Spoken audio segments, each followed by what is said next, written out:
This is the story of Kim Jae-jin, a dude who was about to get shipped off to the North Pole with zero internet forever. His only other option? Transferring to a place where no man had ever set foot before. Plot twist, it was a base full of girls. That's right, today is about to be his luckiest day ever. Naturally, Jae-jin didn't even hesitate. Choosing between death by freezing or a potential reverse harem, he slammed that accept transfer button faster than hitting skip intro on his favorite anime. Within seconds, Bro learned his first day was like, tomorrow, rest in peace. Regardless, shortly after Jae-jin dipped from the general's office, the general's assistant was side-eyeing him and asked, "Sir, why him?" Out of literal millions, the general, a man clearly living in his own reality, just shrugged saying kid looked meek, so meek he should rename himself Meek Mill, so I figured he wouldn't cause trouble. The assistant countered by saying, "Sir, respectfully, those are usually the ones with the hidden chaotic energy that manifests the second they're under pressure. It's part of the lore."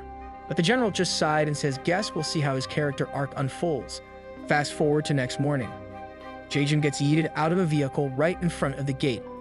He's looking hyped, radiating pure, unadulterated first day of school energy. But the second he stepped past the point of no return, a cold dread washed over him. Yikes, this wasn't just a base, it was a whole new dimension, and he had no idea what the looming boss fight looked like. He took 2 steps and then he froze. He saw his first squad, and there she was. Blue hair, radiating main female character vibes, and a level of fitness had Jae-jun's brain buffering. He stood there like an absolute sussy baka, eyes wide, looking like he'd never seen a female human before. Luckily, his internal system reboot finished before anyone noticed his NPC behavior. He snapped back to reality just as another recruit strolled by, her uniform struggling heroically to contain the sheer gifts trying to escape. Jae-jun's gaze activated again, but again, he wasn't caught simping in public. However, Bro got ganked by an officer. "Lost, recruit?" she asked, somehow managing to sound stern and slightly curious but nice at the same time. But Jae-jun, with his social stats currently at 0, just stared for a solid 3 seconds, maxing out the awkward meter. His brain finally kicked back on and explained that he's Kim Jae-jun, assigned here as part of a top-secret operation pilot program. The officer's eyes widened slightly. "Ah, so you're the one. The first man ever assigned. And a third officer too. Let's go," she said while introducing herself as Minju, a newly promoted second officer. And since these two are basically the same rank now, she asks if they can drop formalities. Meanwhile, Jae-jun's mind went into overdrive. A female who wanted to be friends. At the ripe old age of 21, this was a legendary achievement unlocked. His first reaction? He goes for the handshake, just like any other bro.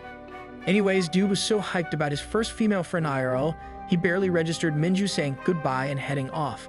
As she walked away, his sussy gaze locked onto the legendary double cheeseburgers right in front of him. The next morning, Jae-jun woke up feeling damp. Not gonna elaborate, but let's just say his brain was still processing the S-tier character models he'd encountered. After dealing with that minor embarrassment, he got summoned.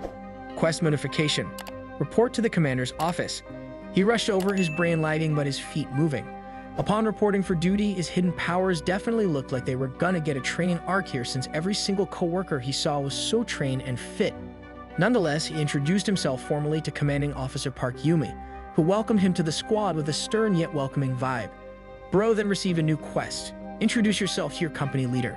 Without wasting a second, Bro booked it like no tomorrow to leave a good impression, but as he walked through the base, passing more and more members of his new battalion, he felt it. Every single eye shifted, every head turned. He was under the spotlight, feeling more stared at than a streamer who just messed up on live stream fails. He was getting more attention than he'd had in his entire life, but this time it's special. These weren't just eyes, these were legendary ancient ladies that hadn't seen a dude in ages, all locked onto him. Luckily for Jae-jun, no one actually did anything. No ambushes, no awkward questions, just the intense, silent observation. So somehow, our boy managed to navigate the gauntlet and made it to his destination without getting lost or collapsing from the sheer weight of being looked at. Nevertheless, Jae-jun stepped inside and BM. Jump scared by a blue-haired goddess. It was the girl from yesterday, looking like a limited edition figure IRL. She beamed, "Welcome, Jae-jun. I'm Captain Lee Suna." Jae-jun, channeling his inner simp god, immediately yelled, "Please take care of me, senpai." Suna just tilted her head. "Sure, I can totally teach you the ropes," and ends up asking if he's into working out. But before he could even process, she literally just scanned him with her eyes and mentioned how Bro looks buff, causing Jae-jun's brain to begin buffering hard-like on the slowest internet speed ever. Things then went to what in the Ohio? Real fast. He mumbled about playing some sports, maybe lifting a little. After hearing he lifts, her eyes lit up like a Christmas tree. She literally jumped out of her chair and was suddenly massaging his biceps and shoulders, like full-on muscle ASMR. She spent the next few minutes squeezing his arms like cookie dough, muttering, "See, I knew it. You got some arms on you." After finally letting go, she hit him with the ultimate invite and asked if he want to hit the gym with her after group training today. Jaejun's inner monologue could not believe itself, so he swiftly croaked out a rapid-fire "Yes, absolutely, Captain." Fast forward several hours. Group training felt less like exercise and more like a painful IRL raid boss, courtesy of Captain Suna. Jaejun was basically an NPC attempting his best, totally failing the vibe check compared to the girls who were moving like they had infinite stamina cheat codes. As he lay there gasping, questioning all of his life choices, Suna appeared beside him, radiating main character energy. Getting way too close, she whispered, "Hang in there. Remember our gym date? Don't be salty." Since training was almost over anyway, she dropped the ultimate admin power move. "Jaejun, you're dismissed from group training. Head down to the grounds with me." After reading that, my sussy senses began tingling harder than ever. Anyways, Suna didn't walk. She full-on ran down the path in front of him. Jaejun, trying to follow without looking like a total beka, couldn't help but notice the legendary view ahead, truly embodying how it looks like it's fighting for freedom. As he shuffled past the still-suffering squad, he mumbled to himself, "Okay, maybe the first day ain't that bad since honestly it's been going smooth." Suddenly, an entire squad in their run stopped right in front of him. Then they started doing what suspiciously looked like bending jutsu poses from the avatar. Jaejun instantly averted his gaze, trying not to appear like a sussy baka enjoying the questionable choreography. But as he awkwardly scanned the scenery, dodging eye contact, one girl's eyes locked onto him like a heat-seeking missile. And then she hit him with it. The ultimate shinobi flashbang jutsu. She unsealed the dragons, but the other girls immediately swarmed her, some giving props, others looking jealous that they didn't think of that move first. Before anyone else could try their ultimate technique, Suna, ever the tactical genius, clapped. "All right, everyone. Individual training time. Disperse." With the spontaneous chaos contained, Suna grabbed Jaejun's arm with surprising strength and practically dragged him to the base's brand new state-of-the-art training facility, which turned out to be basically a dusty room with some weights. Suna then explained that all the girls have been doing yoga these days, so this place is like her private dojo. But Pro glanced around the empty room and realized it is really just them two, so it was giving off slightly sus energy. But Jaejun wasn't about to dip on a solo gym session with the actual blue-haired captain. "Okay, legs and shoulders." He agreed, internally questioning the split, but externally nodding like his life depended on it. Suna, eager to start, headed straight for the squat rack. "All right, stand behind me," she ordered. "Gotta make sure my form is perfect. Be my spotter." Now positioned directly behind her, tasked with ensuring peak squat form, a slight problem appeared. The banana tree plantation decided this was peak growing season. Trying desperately to keep things contained, Jaejun began trembling as Suna lowered herself, getting closer with every single perfect squat.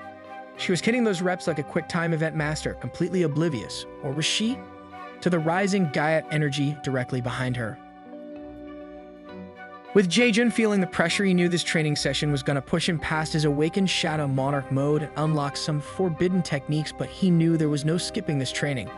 Then the distance between his spiritual focus and Suna's legendary training zone got critically close, so bro had a hard turn away, his internal server ping spiking. He thought he was safe, but the captain, Suna herself, hit him with the classic, "Where did you go? I need a spotter now." Query implying he might actually have to grab the captain's legendary dragon plate body for survival. But Jaejun, blessed with temporary big brain status, pulled a move smoother than an OP anime protagonist, dodging a final boss attack. He served up an excuse about something getting in his eye whilst making sure Suna couldn't see his hidden blade glowing in the dark. But being the captain, Suna wasn't having her new recruit compromised. She pulled in closer, aiming for that 20/20th vision check, because apparently you need eagle eyes for spotting. As she leaned in, Jaejun's brain buffered, thinking this was the moment, the classic manga accidental kiss trope, so he closed his eyes, bracing for impact. Nani? Nothing happened. Instead, she just hit him with the mom-level eye-blow maneuver like clearing dust from a vintage game cartridge.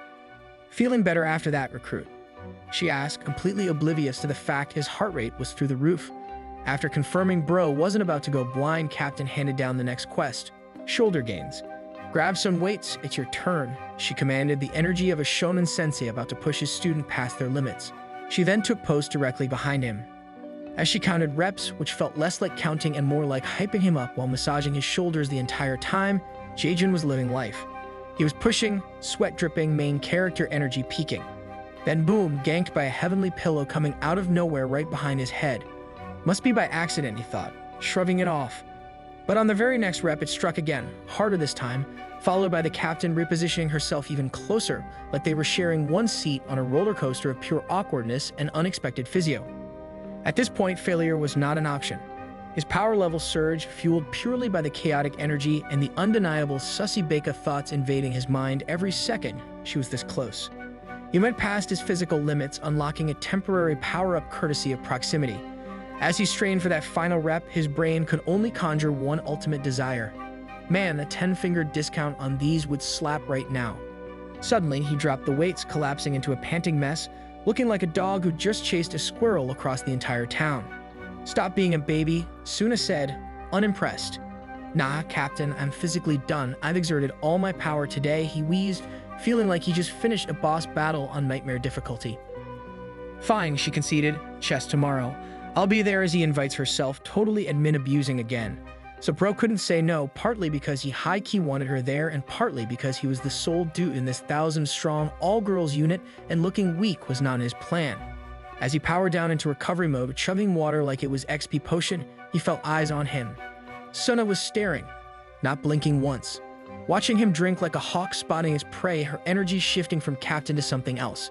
She snapped back to reality when he put the bottle down. "Hey," she said casually, "let's grab a meal after this." But before his brain could even process the loading screen for meal with Captain, she dropped the ultimate quest bomb. "Better yet, let's just go back to my place tonight." And then looking directly at you guys, she yelled, "You guys watching better subscribe if you want to see how this plays out." Regardless, Jaejin almost fumbled the bag, asking her if it is just them two. But Suna's response was pure Sigma energy. "Got a problem with that?" Fast forward to evening. Our boy Jaejin is stuck doing mind-numbing paperwork, grinding away, but his focus stat is at 0. He's too busy theory crafting the infinite possibilities of dinner with the captain, his brain running simulations like a supercomputer. He's so deep in thought, he doesn't even notice another girl spawn into his area like an hour ago and has been grinding alongside him. Eventually, he realized the girl next to him had been staring for a while. He finally turned, ready to confront this unexpected encounter. "Is something up? Did I do something wrong?" he asked, bracing for whatever random event was about to unfold. After getting caught red-handed, the girl profusely apologized and said, "My bad, bro. I never expected a whole Sigma male like you here since this place has been strictly girls only since the dawn of time, and it's been years since I've seen a wild specimen." After the explanation, she went next level flattering, whispering to him, "But for real, having you in the office is such a major glow-up and it feels way brighter already." Was she trying to raise him up? The sussy beka meter was definitely up there. But just as Jaejin's brain realized what was happening, Captain Suna materializes out of thin air like a boss battle starting. It was almost sus how perfectly timed her arrival was. But she just dumped all of Jaejin's work onto the now-stunned girl, and with zero hesitation, physically yeeted him from the room. Jaejin, unsure if this was a stealth mission or just Captain Energy, decided not to catch an L by arguing and just went with the flow. Then stepping outside was like entering a whole new arc. Before he knew it, bro was being gently but firmly herded towards a white van. Oh hell nah. White vans? Even I am scared of those. Luckily, Jaejin wasn't some low-level NPC. He knew how to throw hands if this took a dark turn. He wasn't about to get Ice-Kate into a kidnapping plot today. Turns out, it wasn't a kidnapping arc, just a dinner date arc. As such, they arrived at Suna's place on base, and first order of business was washing hands. Suna told him to hold up while she prepped, mentioning she ordered pig trotters for dinner and hopes bro's fine with it. But as he washed his hands, he unlocked a new achievement. First time inside a girl's house. His mind immediately went full brain rot. Day 2 and he's chilling at the captain's place. This wasn't in the tutorial. Regardless, as he reached for the towel, his eyes landed on a laundry basket chilling next to the sink. And inside something caught his eye. It was a special kind of clothing item. The kind girls wear when they're unlocking the co-op mode of life. For reasons known only to his inner menace, Jaejin decided picking it up was the best course of action. As he held the forbidden artifact, his mind went off the rails, imagining Suna wearing it. His brain screamed "Sussy Becca" and did a full system reboot.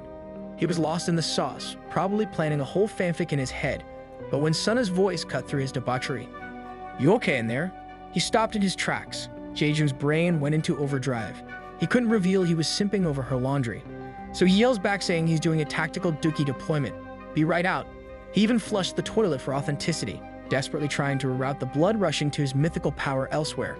He finally emerged, looking slightly haunted, only to find Suna had already changed into comfy clothes. She was rocking the chill aesthetic. Noticing the pig trotters wasn't exactly a feast for two individuals, she casually offered wine. When she opened the fridge to grab it, she knew Bro was watching her, so she pulled of another bending jutsu animation, causing Jaejin to fight the urge to check her stats. Anyways, Suna started pouring drinks like tomorrow was canceled day. Jaejin got a bit worried. Back home, this much drinking usually telegraphed something heavy was about to drop. He tried to play it cool, internally prepping for whatever confession or dramatic event was incoming. Then, summoning his inner Chad, he just straight up asked if she had a boyfriend. Epic fail?